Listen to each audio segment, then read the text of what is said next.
Hello and welcome back to our Rice Warlord Japan run. Last episode, we finally got off of the absolutely now backbreaking in patch 1.5 traditionalism law. This is because it gives minus MAPI. We went from being in a deficit to being a huge positive. Now, to be fair, in addition to like all the various good things that arose, like the income tax coming up because of MAPI, poll taxes coming up because of MAPI, minting wasn't affected. Tariffs coming up because of MAPI, our construction good cost going down because of MAPI. This is having to do with local prices. We also, of course, went from being unrecognized to recognized, which of course tanks our interest. So this is another huge one that is part of our come up here. But what we will be doing now is our first action as a rice warlord is we're going to add a whole bunch of rice in everywhere, and we are going to look to absolutely pound the exports into the other people, into the other countries. They're going to say, no more rice, and we'll say, no, you get the rice, and you like it. Okay, now we got the pesky bureaucracy situation out of the way. What we can do is we can disband our company and form a new company, and of course the Agricultural Development Society will suit us just fine, and we will go out and we will add to the rice farms, and we are going to 31 every single one of these that's already well built up to a fairly high level in order to push throughput. Now that we have a higher MAPI, throughput gets better because it is less important to have all the goods in one centralized place, and instead it becomes more important, or the efficiency you get from throughput proportionally can get a little bit more important. Now, of course, this still will absolutely tank the price of everything that's, produced in these places. And I know what you're thinking. Well, what all is produced in these places that they are so wondrous and great? And I'll tell you. Sugar, rice, and everything nice is produced here. And so this is where we're cranking off. We're also going in on New Granada, and, it's a little bit buggy because we can't get our guys to the front. And so we're probably, we would win this war. We're probably going to swap sides and just capitulate because our guys cannot, after landing, in which we get in for free, to be fair, so this is an exploit we've been using. After we get in for free, what ends up happening is our guys do not have enough time to move from Japan to New Granada before they just push us out, and so it's literally impossible for us to get in. And so while we can easily slap around their army, we can't make our guys move faster. Otherwise there'd be literally no way to do this, and so what we're going to do is we're going to take one last look at our GDP growth rate, because every time we swap, this does go away, and we're going to swap over to New Granada. We're going to say, hey, we give up, we didn't mean any of it, and we will swap over. We'll make peace with our loss, and we'll just capitulate, and they get free trade. And of course we will come over and switch back to the Japanese shogunate here as well. So this is the whole idea. We're in for a bunch of rice, a whole bunch of rice. I don't think you can appreciate how much rice this is. This is so much rice. Now, economies in general are depressed, but luckily we're also in the UK's market where they can eat all of our rice, our very, very nice rice, and it goes with sugar and spice. So I think as a result of this local price phenomenon, one of the new heuristics you're going to use to decide where to build construction centers, alongside the nerf of the construction centers where they provide less state construction efficiency, it becomes more of a thing of where are they getting their goods the cheapest. And so what we're going to do is we're going to add a whole bunch of construction centers. We've already added enough to add another 30, but look at this crank up. Look at this. This is because of the MAPI. We love the MAPI. The MAPI is our favorite. Of course, we lost access to our graphs as a result of swapping countries, but what is going on is all of our businesses are becoming more efficient because they are using more and more market prices rather than local prices. And so this in turn is also decreasing a lot of our costs, that are at least our government costs. So we're going to upgrade a lot of these. We're just going to go down the line and add one to a lot of, actually probably not Ryukyu Islands, because another important consideration is how much labor is available in these places. And we see, the millions of labor places, fine, sure, easy peasy. But like Sakhalin, Hokkaido, and Ryukyu Islands, we barely have enough labor to staff up, or actually we don't even have enough labor to staff up the construction centers, so we're not going to build there, and we're not going to build overseas. So we're going to do an entire smattering down the line here, and then we're going to add a lot in Kanto and Tohoku, which have become kind of our major urban centers, which are also benefiting from road maintenance, which we might drop soon as we start to spread out a little bit more, but we've been on it for a little while now. We have dropped kind of the idea of doing road maintenance and resource industry in one province and road maintenance and manufacturing industry in another, largely as a consequence of this local goods prices, though, in terms of our overall strategy, because you need to build both things here. You notice here, if we look at the buildings, it's just a smattering of a bunch of different stuff. Also, man, our food industries are popping off. Really big nice. Oh, big nice. So we've nearly 2.5x construction over the course of this episode, which kind of ended in the same spot where we had passed getting onto agrarianism, and we are still making money. Now, of course, we are getting diplo pacts that we perhaps don't have too much business getting, like from Russia, but this isn't just an insane pop-off, and we haven't even gotten to the rice part yet. We haven't gotten to the rice part yet. I guess we got into the rice part a little bit, but these places are absolutely obscene. It's just like two for the price of one. If it's free, it's for me. All right, so the mighty British Empire is having a little bit of a problem. See, Fuda Jalan, that's too fierce an enemy to even think of conquering on your own, and so of course we can reverse sway. And we can ask for transfer states, and we can ask for some wild stuff. We can ask for Munster, Leinster. Could we ask for Lancashire? Perhaps Lancashire is a bridge too far, but we can ask for several places in the British homelands or home isles, which is absolutely bananas, B-A-N-A-N-A-S, but instead of like brutalizing and just tearing them apart, what we are going to go for is a little bit of dirt that is going to help us have more of the Congo than them. And so we'll go for transfer on this, and things will be kind of off and away.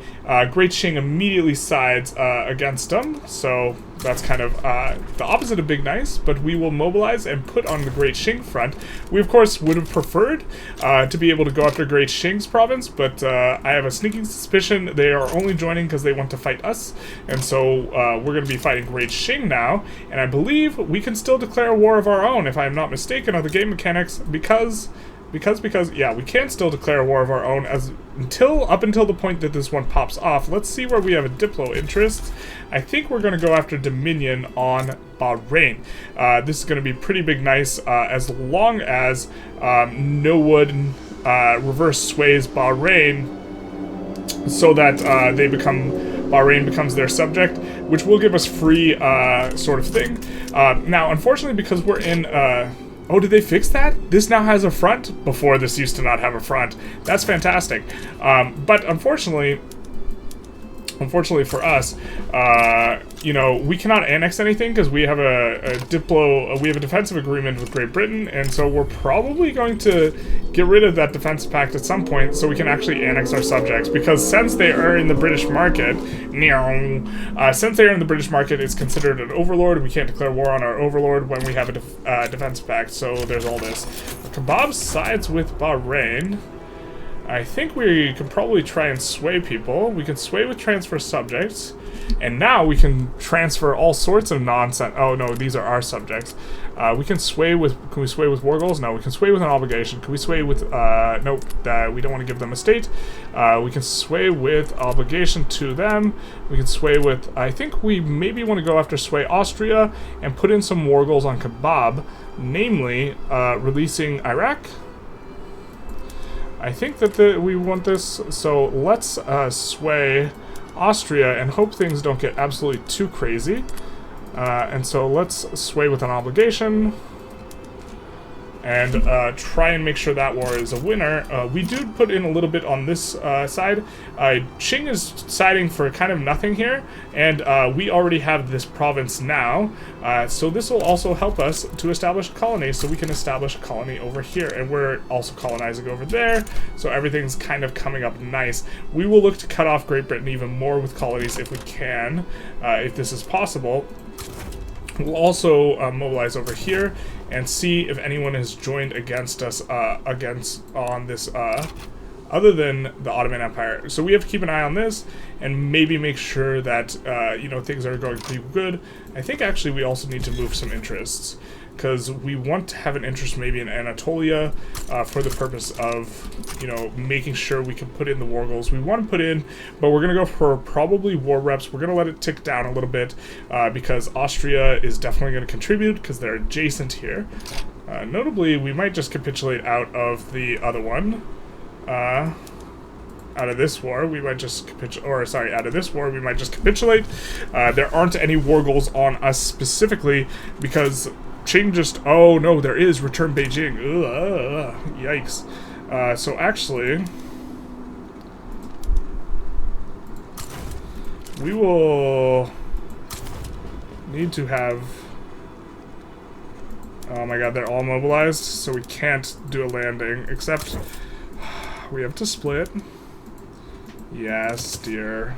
So now that we split, now we can do a landing. Here. Oh, are they mobilized as well? Alright, let's demobilize. Son of a bizzle, dude.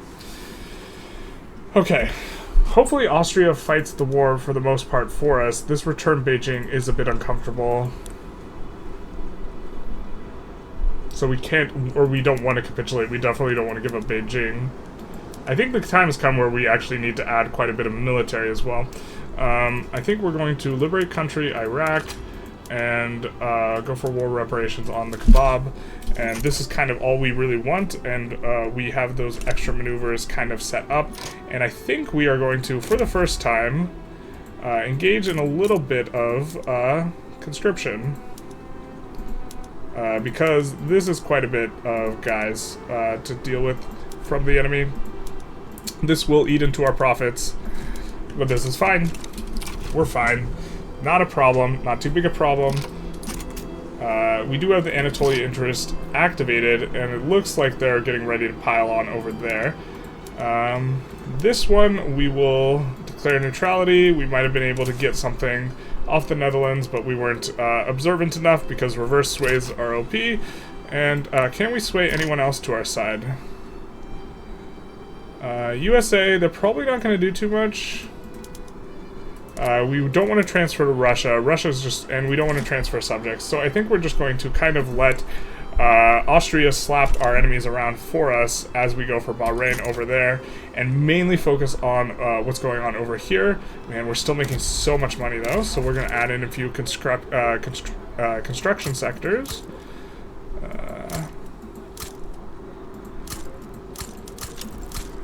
We don't mind being in a deficit here as well. Unfortunately, we would really love to get like war reps and stuff like this on this guy.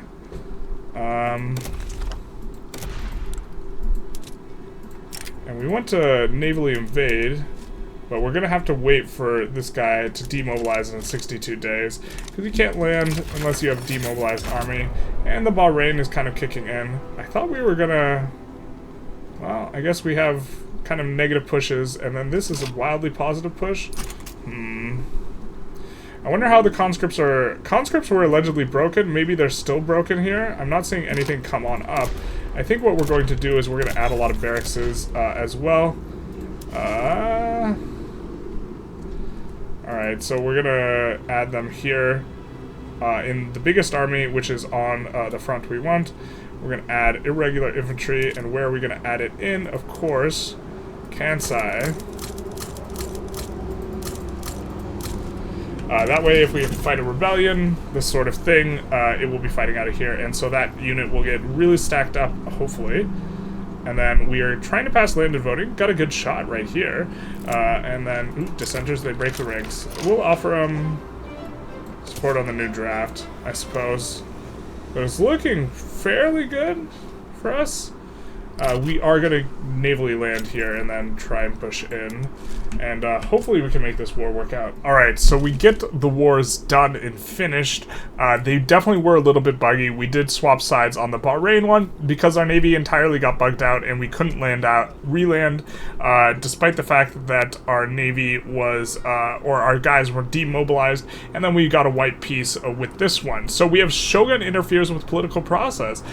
We can either enact immediately, a law, just push it forward one phase, get an extra enactment chance. I think we're going to advise against it and just take our 27 chance and just keep rolling it because we have no opposition here. I thought this was a specialty event, but now we are well and into our production of rice, and every single one of these rice farms is basically 2 rice farms, which is like more than 1 rice farm, you know? And so this is absolutely going to crank this into outer space, and so we are going to have really cheap goods for putting it out. And then we're going to need to ask a few questions.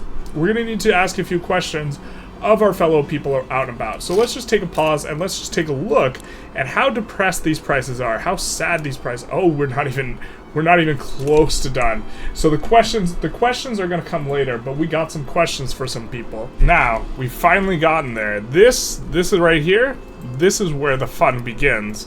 This is where we absolutely turn up those farms into outer space, and hopefully also get landed voting. That too. Who could forget the great enemy of the UK, Selangor? Clearly, they are in need of some assistance. Now, let's take a look here about where we would maybe want. If we take Lindy, we can cut the UK off from colonizing down this way. And I think we will ask, hey, you know what? I know you need some assistance. Let's maybe see if you'll give us Lindy. This will be, a fair trade. The fairest of trades for the fairest of rice-making warlords. And so we'll ask for that. We also have a brewing kind of one of our own here, and we have Great Shing side with Selangor against us, which is kind of no sweat off our back, but we assume that this sway is actually for... we assume that this is actually for something substantive. Now, we had a bunch of barracks is kind of complete, and are they just not employed up? Because we actually would like to have, at this point, more military, considering we are fighting quite a bit. I guess they're just not employed up very much at all. We will put a guy on the front with Beijing under the assumption that they're going to ask for it. Now, it's unfortunate they joined this play instead of joining this play, because if they joined this play, we would be able to put in war goals against them, but since they didn't join this play, we're going to just have to wait this out and see who joins. Like Luang maybe joins. Vultures upon a carcass. You're telling me we're trying to get this law passed here as well to get onto landed voting. And so, and of course, the crank up of the rice paddies. Annihilation for our enemies. So that one, you visually can't see what the reverse sway is. I assume there was a reverse sway to give Beijing, and that's why they're involved here. Not seeing anything coming in here in terms of people coming after us, so I think we can go for war reparations on these guys, and also ban slavery, so we don't have to tangle with someone else asking for ban slavery on them later. Actually, let's keep the extra maneuvers around. The AI has been very inconsistent and just very unpredictable this patch, and so, national self-defense, international self-defense. We do have to worry a little bit about the rev potentially, but I think we will take this one, which will of course gain some progress on the rev. I think we want to land with at least one of these 7 stacks, but we'll deploy the other one here. Hopefully UK helps us a little bit, but they might be a little bit busy fighting Russia. Also, you love to see it. Although Russia managed to annex Circassia, so I'm assuming they are hotfixing some things, but this war with Selangor does break out, and so we will immediately come in and look to do a naval invasion here, and look to push in kind of as fast as we can. And so we'll put one down there. This is our war goal, Southern Anhui, which is, of course, the capital. And now we can get a proper look at what might have been the sway. And we see, yes, it was return Beijing. So we would want to get out from underneath them to make it so that they don't have that war goal. But we also swayed to get this. So now we have a nice little chunk of the Congo kind of to ourselves, and we will be able to push in for ourselves here. The price of rice is about to get real cheap, though, and we're about to also get in on them. So this war is going a bit weird right now because of reasons. I mean, we have to demobilize guys in order to do landing, but I think it's bugged because we can't re-land, or we haven't been able to be re-landing, and people land on us instantly. It's fine, we push them out. People landed on the home counties. It's fine, they pushed them out. But overall, this has been just absolutely insane with the fact that Navy battles don't occur, landings get in for free, you know, there seems to be other, like, tomfoolery afoot, but we are closing in on kind of finishing those huge amount of rice farms, but we have this inflection point where we have a rev brewing trying to pass homesteading. We're going to take another look at if we want to try and do this after 84 days here, where the Imperial Rule Party is probably going to win here, probably going to get the votes, and then we'll see what the clout looks like if we think we can avoid a rev, this type of thing. But also, the plan was always to intentionally force a rev in the capital, and we can expect the UK to probably help us, and revving over homesteading seems fine. In fact, we probably should have led with starting revving over homesteading, passing homesteading, and then using the powerful rural folk to pass agrarianism in the first place. This has probably been much better than what we ended up doing, but we'll see how that shakes out in about 82 days. Alright, it's time for us to ask some questions. What questions would a rice warlord have to ask? Well, of course, the question is, got rice, bitch? Got rice? Got soup? Got food? Got more rice? Yeah, we're gonna export rice to literally everyone who will take it, and you can see I don't think I've ever been able to, like, 11 is a big honkin' route, and so we're gonna export that. But not only that, we're gonna move up the chain and export liquor as well. I was kind of expecting to see a lot more. We really don't have interest in too many regions though, so fair enough. But also our groceries should be able to export reasonably well. And you can see Mappy definitely does kneecap exporting quite a bit because we are consuming so... Man, I was expecting such a bigger thing. But, jeez. I was expecting to be able to export so much more on these things because, you know, like, look at our grocery price, man. It's so low. Why can't we export more? It's minus... well, it's minus 36 locally. But let's take a look at, like, the market prices. It's minus 36 in market, and we still can't export it that aggressively. Maybe the UK is on tariffs. Is the UK on tariffs and tariffing the exports?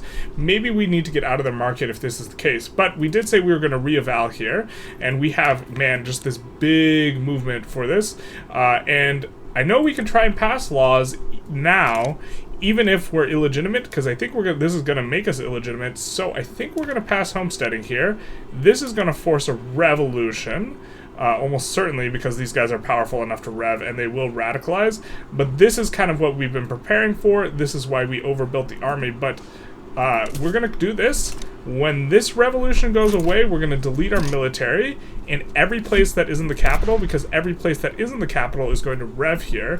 And we'll also save, because we want to make sure nothing really weird happens, like 5 people joining against us in a Diplo play on our revolution, something like this, because the AI is absolutely psychotic in 1.5 right now, and so we're just going to make sure the entire run's not scuffed on this basis. But then, now we're going to come in, we're going to find the buildings, and we are going to delete down the ones we have in Beijing, but that's kind of it. And then conscription centers don't even work properly, so this should be a super easy rev for us to handle. And Great Qing is out, so that means there's no war goal on us. So all we're going to be doing is trying to pass homesteading. Now, can we make a legitimate government, somewhat looking legitimate government with anyone in it that is interested in homesteading? Well, these guys are interested in homesteading.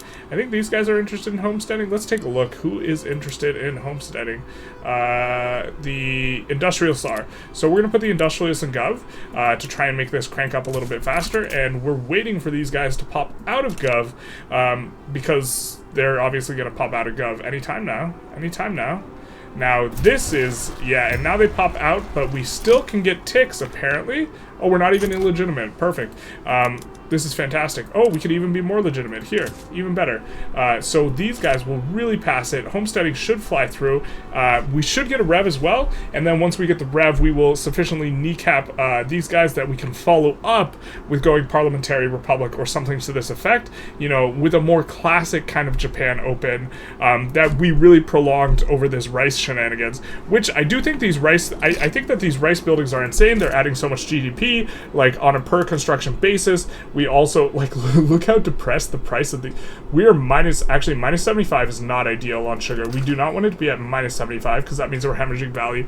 Look, we gotta export, it's time to export sugar. We can't just eat our sugar, we have to export it, and maybe this is where the throttle is on the profitability. Look at this, we can export such a huge route over there to them, and so we'll send it out, and we will also, here's where our shipyards are. There's a shipyards bonus here, and so we're gonna build up our ports here and kick them on. Yeah, they're already on cargo port, but this will be a good place for the ports because they'll be overall cheaper as we build that on up. We don't necessarily want, well, let's kick their, yeah, we want their minus political strength. We actually do want this rev to pop off, and then we're gonna fight the rev. We're gonna win the rev because all of our military is here and the conscripts don't work, and then we'll continue on our rice warlord ways. We're asking questions, inquiring as to anyone if they have that rice. Okay, so we popped the rev, and we also have a separatist movement, so things are a little bit shaky, but I believe we have an overwhelmingly large military relative to the size of what's going on.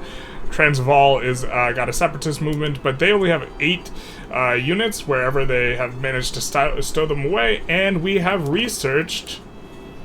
We've researched fertilizers, so we're going to turn on that, and then boom, that's plus 30k, which is going to make so much more grain, which is going to really depress the price of grain. And yet again, we will ask, actually no, we'll ask this question after our revolution, because it's going to be a less climactic, or a pretty anticlimactic here. How did we get a setback? Or no, we progressed? Okay, fair enough. And so things are looking quite well. We could go for shift work, which is an interesting one. I think that we're just going to pick up some society tech now and go for Quinine. We are a little bit slow in the colonization game, and so I think we want to kind of speed that up. You know, Italy's like threatening to box us out over here. We got boxed out here, but then we managed to, you know, reacquire a spot by through diplomacy and tact. And so we're going to be trying to, I believe their capital should be over here probably, right? Yeah, so we're going to designate that as the strategic objective so that there's an actual push that occurs. And also, we do maybe want to split up the, oh, wait, gotta have a guy who's actually in the army to advance. Probably don't want a royalist.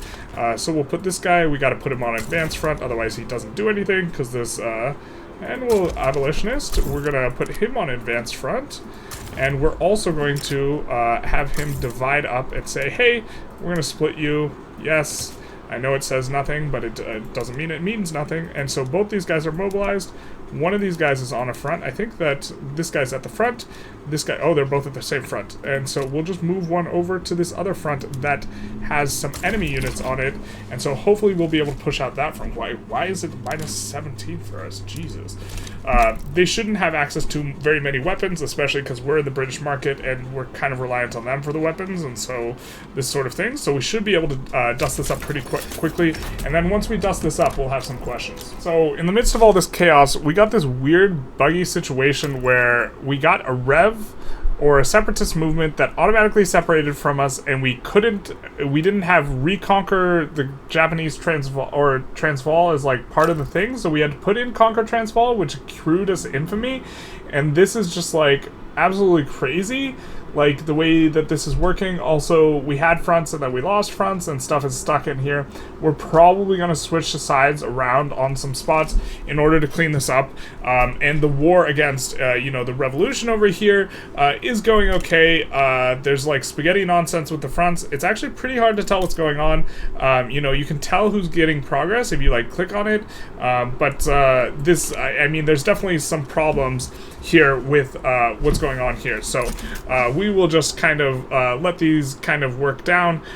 Also, I think that your subjects should just always be called in, yeah, like, I think this guy's Gaza's supposed to be called in because they're a vassal. I'm not sure why they weren't.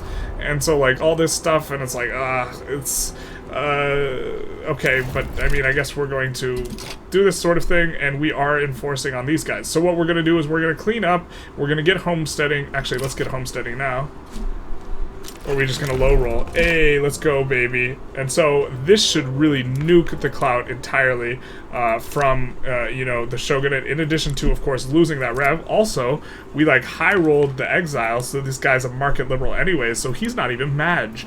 And so we're gonna go Parliamentary Republic now. Why is this so hard to pass, even through this? What do we have? We have a pacifist? This guy doesn't care? We're gonna see if we can actually recruit a general that, like, is sensible. So what is this guy? What are you? You're a protectionist. Alright, we're gonna clean some stuff up off screen. Mainly just switching sides on these wars and backing down and this sort of thing. So we unpaused, we got a little bit of stuff to do to kind of, you know, fix everything up, but we did get the Comey Restoration, and so we will probably choose the industrial version here, would be my guess as to what we're kind of going to do. We have the Fall of the Samurai. We will make them lose the Bakufu ideology. I think that we will take them to... I don't think we want the minus military research speed. We really don't have a lot of officers and servicemen, and so we'll do that. And in order to finish the Comey Restoration, we actually only need one more event. And so let's actually just take a look at what we need to do, and maybe we'll kind of cap off the run doing this after we see a little bit more house stuff. We need to industrialize Japan. We need to get several urban centers greater than 5 and have a railway. So in terms of incorporated territory. So I think we'll just slap down a level 1 railway everywhere to kind of kick things off. I think this is only incorporated states, and so we'll just do that in incorporated states. We'll slap down a level 1 railway everywhere. We'll add another railway there because you need it, and a railway at the back of the queue here. I assume as soon as we, like, let the game tick, yeah, our construction will resume. We got a lot of stuff to do. We're gonna put, I said our construction will resume. There we go, resume. And so we're losing a little bit of money, but that's fine. And we will kind of take a closer look at some other stuff and fix some things up in terms of PMs, and also making sure that our auto expansion routes are proper. All right, now I think it's time to ask some questions. And I know we're kind of recovering from a bit of turmoil and this sort of thing, but let's see what trade routes we can do. And hey, these are looking really good. So we're gonna export a ton of grain here. To various markets, and unfortunately we can't export the groceries at too good a clip. Can we export fruit? We can't export fruit. This is one of the outputs, and so we'll export this as well. It is notably one of the outputs that's not an input for other things. We can see that our revolution also way overbuilt bureaucracy, and we'll just keep that around and probably just use it for something else. And the third good, which is produced in that, is this, and it looks like we can't export it, and so let's see if we can export any liquor. And so that's kind of the current state of affairs. Of course, the MAPI is preventing us, the local price modifier is preventing us from, you know, managing to pull the price up as much as we would like, but yeah, this price is really depressed, so it's actually very, very close because the local price is super depressed, but the market price is super depressed, and as it approaches this, MAPI makes less of a difference because your ability to get it really high is going to be tough, and so we're actually having a really hard time pulling it up. But if we just take a look at one of these buildings, and I don't think we have any, yeah, we have full market access here. Let's take a look at just how profitable it is, you know, kind of in this current state of affairs, and it's actually losing a little bit of money. The fertilizers are expensive. That's not ideal. Come on. Alright, now it's making money. It's employing up now that we're getting some of these in, and the trade routes are starting to get in, and it's still making money despite basically being at like minus 75% outputs, which is, this can kind of happen with the agrarian stuff. You can't have huge minus output on industrial stuff, but agrarian stuff generally has very, very little inputs and really good outputs, and so this allows for this. But we see that the real cause of this problem is the fertilizer is really expensive. Let's take a look at the fertilizer thing.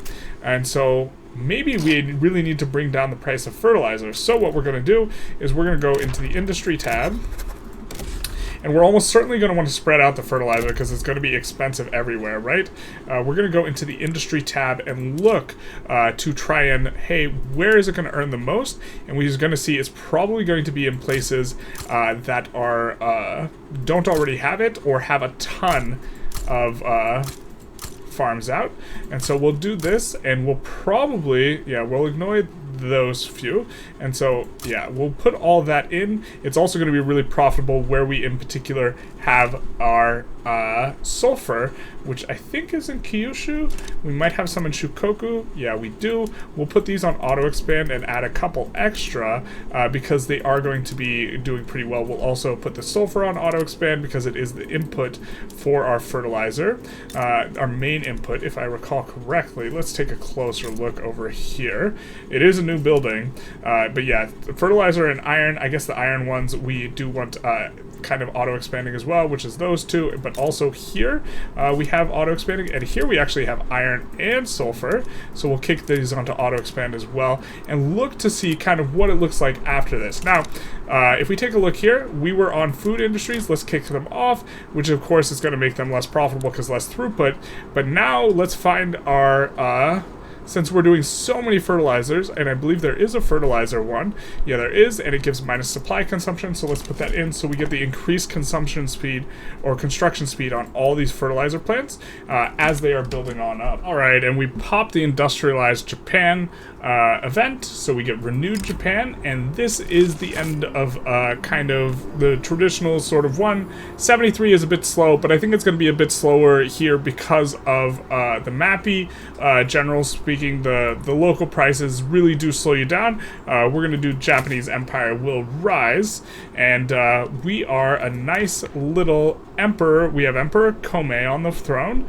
We're kind of passing along national supremacy so we can accept some Chinese pops, and we're probably, the way to move this forward would be to try and trade out this as much as possible. Now I wonder if is there a way for us to check what our share of GDP is, in terms of industries, because I'm very curious how much of our industries is in fact, coming from the grain production. I'm going to look around and see if there's a good sort of metric for us to look at, because we do have a ton of grain. Like, we have 44, 46 tooling workshops, 30 on the food industries. The food industries are really kicked up. And we have on the grain, we have 200 rice farms. These are absurd. Let's see if we can try and figure out and track down where the GDP is coming from what. So just inserting this little clip after the fact, we're about to talk about, kind of what our own economy looks like in terms of it being very rice heavy, but just looking relative to the rest of the world, we did come up quite a bit relative to the rest of the world. Not as much as, you can in vanilla, but to be fair, I don't think, or not vanilla, 1.4, but I'm not sure such a come up is necessarily possible. We really did come up in terms of ratio. Like Russia, I think, starts out with 36 million, and we're up to from 11 million. This graph is lying because it starts on the wrong date, but we're up from 11 to 13 million, up around 5x, something like this. And so this is kind of relative to other countries. This is what's going on. We are still one of the most populous countries. I think our population actually really our population cranked up because we took that. That's what's going on there. Also interesting is the fact that SOL has still been a little bit depressed, despite the fact that we have ungodly cheap grain. And so that I thought was a bit interesting to note as well. So if we look at national GDP in the ledger, we can hover over our territories and see where the GDP is coming from. And, as a part of, a function of, what you're getting off of GDP, you are getting a tremendous amount of minting. Although our minting crashed down, I think, I don't know what that was about. Okay, well, is that really a crash, or is that... Why was it double at that point? Maybe that's a bug? A UI thing? I'm not sure exactly what that is. But we are going to come into the national GDP in the ledger, and we're just going to look at how much of our GDP is coming from what. And if you take a look, 26% of our GDP in Tohoku, which is one of our major centers, is coming from grain. If we look down even further, we'll see that another 2% is coming from sugar, and another 1% is coming from fruit. So roughly 30% of our GDP there is from grain, and we are going to probably see a very similar thing over here. 27%, here. high 20s. Now, some of this is getting produced in the sub farms. This is fair enough. There is a lot of this is we're getting 600 grain produced here, but it's also producing a share of other things. And you know, in terms of percentage share, this is what, 6K versus 11K, 14K, 17K, 20, like, I don't know, 20-ish K. It looks like this is actually a lower percentage in the sub-farms, is a lower percentage than the other one. So our GDP is overwhelmingly coming from, you know, these rice farms, which have this super depressed price as well, even on these. And, you know, it's like, well, okay, you know, these industries aren't the most profitable, but we build them, it's effectively 2 buildings for the price of 1, which is why we've uber depressed these. And the weekly balance, it's okay, it's not tremendous, but it's not terrible, considering the time it takes to build, like, okay, so we can build, these cost 200 construction, right? So if we take a look, you know, at the industry tab, we'll see like the fertilizer plants. We can build 4 of these in the time it takes to build a single fertilizer place. That means these level 12 is the equivalent of 3 fertilizer places in terms of balance. Now, fertilizer is really profitable right now because of these things. But if we take a look here, you know, cut this balance in half, it's like 5.5K. Despite the fertilizer being extraordinarily profitable right now, these are still giving us a decent profits on the rice farms, you know, despite being so overwhelmingly overbuilt. And as the MAPI goes down, you know, the tech we probably have to research, like most, is going to be something like trying to get into Zeppelins is so far away, but it would help a lot because it would allow us to get way more profitable trade routes as a result of, or the market price being higher than like individual prices, because we look at the market price of grain, it's minus 40. If we look at like the price in Kanto of grain and look at the local price, it's going to be considerably, or I guess it's not even considerably under that. The price is real depressed, but it is, you know, where do we see here exactly what the percentage is? Because we know it's minus 40 overall. Maybe grain's not the best example here. Because as it approaches minus 75, it gets less and less of an effect, right? Which is one of the reasons to depress this low. But, like, yeah, it really is starting to look actually pretty close to on point with the market price. It's just we're having a hard time, like, pulling it back up. Which... to be fair, we're also exporting it a lot of places. It is so overbuilt, but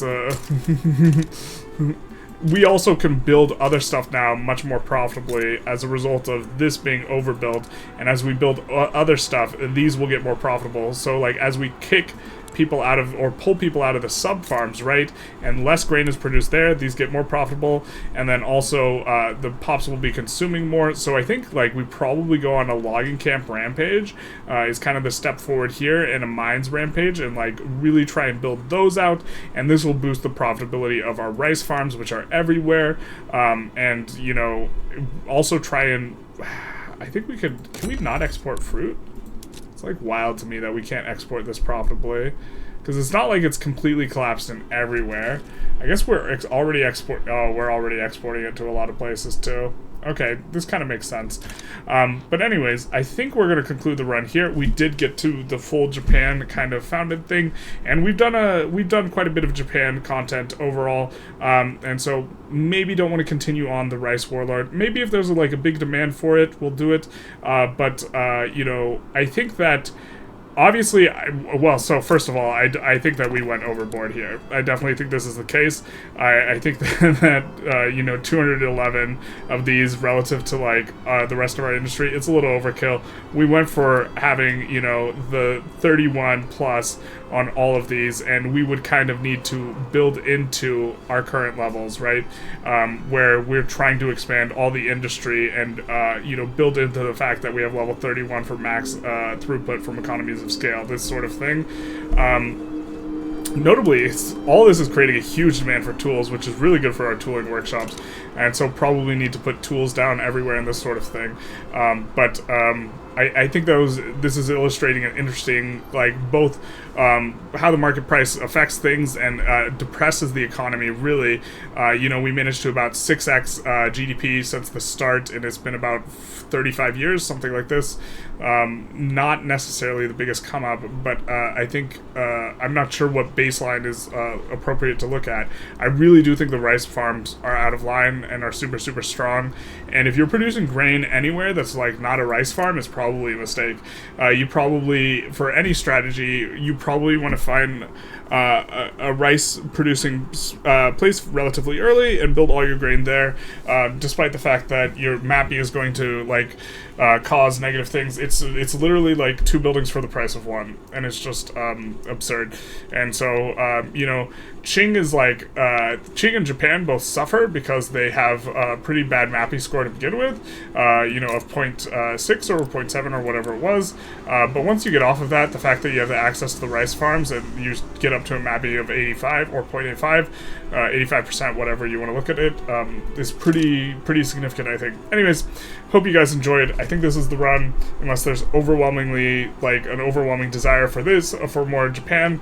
I'm kind of ending it because a lot of the wars are really buggy and it's kind of annoying to deal with, and I think I want to mainly focus on maybe other avenues of covering 1.5 than trying to play a run where half the wars get bugged out, war goals are bricked everywhere, this sorts of things. A 1.5 is definitely an experimental sort of thing at this point.